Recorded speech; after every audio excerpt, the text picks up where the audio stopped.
What's up guys, and welcome back to another video. So today we're going to be talking about the Motorola Razr.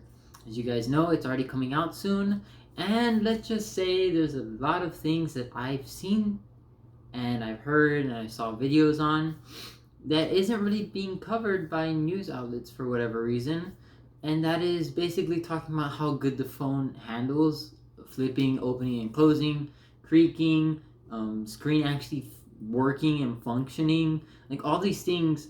And if you search up on Google Motorola Razr hinge problems or Motorola Razr screen torn off, because I know a lot of you guys have seen that image, and no matter what I did, I couldn't find an article talking about this, just talking about how good it was. But the instant the Samsung Galaxy Fold failed, every news article jumped on it, how the screen failed and all these things. Well, in my opinion, it's basically the same thing that's happening to Motorola, but with a different design. Now, let me explain before you hit the dislike button and be like, you're wrong, and stuff like that. So, in the past, few days or hours that the Motorola Razr has been out, people have been uploading videos onto Twitter and showing that in 5 days, some dude already has creaking from the hinge in his phone. And he shows a video where he's bending the phone up and down, and you can hear it in the background, just a little bit of creaking. And don't worry, I'll play that video for you guys right now.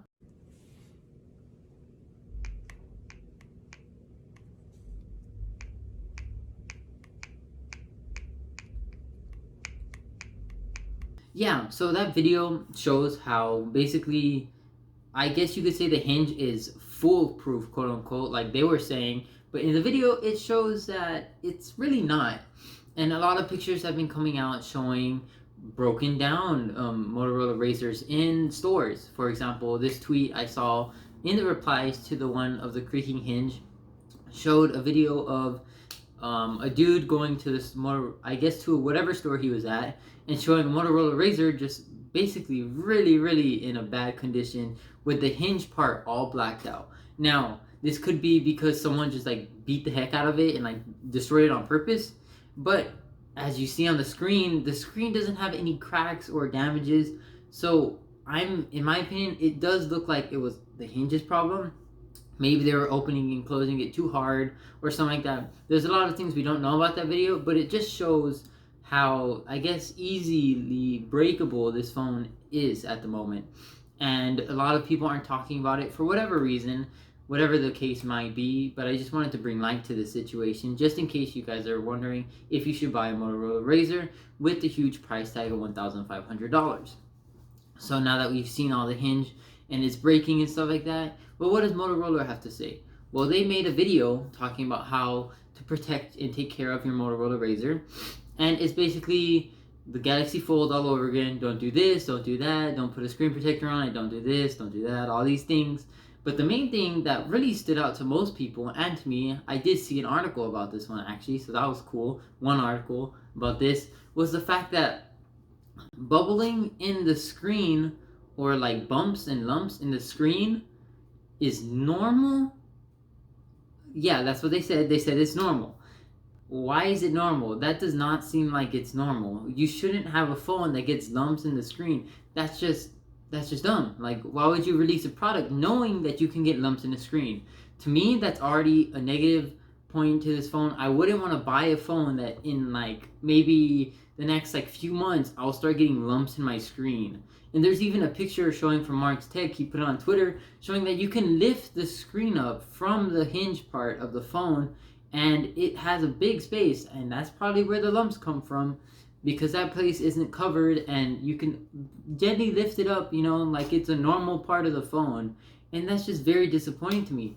Not many people are talking about it. Motorola literally said that getting lumps in your phone is normal, which is crazy. Come on, really? It's not normal. You shouldn't be able to get lumps or things inside the screen. If you're gonna make a foldable phone knowing that it has a bunch of, that you can get lumps, right, in your screen, why sell it? Fix it, fix the problem, and sell it to people actually working. Don't do what Galaxy Fold did with all these problems and then just release it and then just take it back.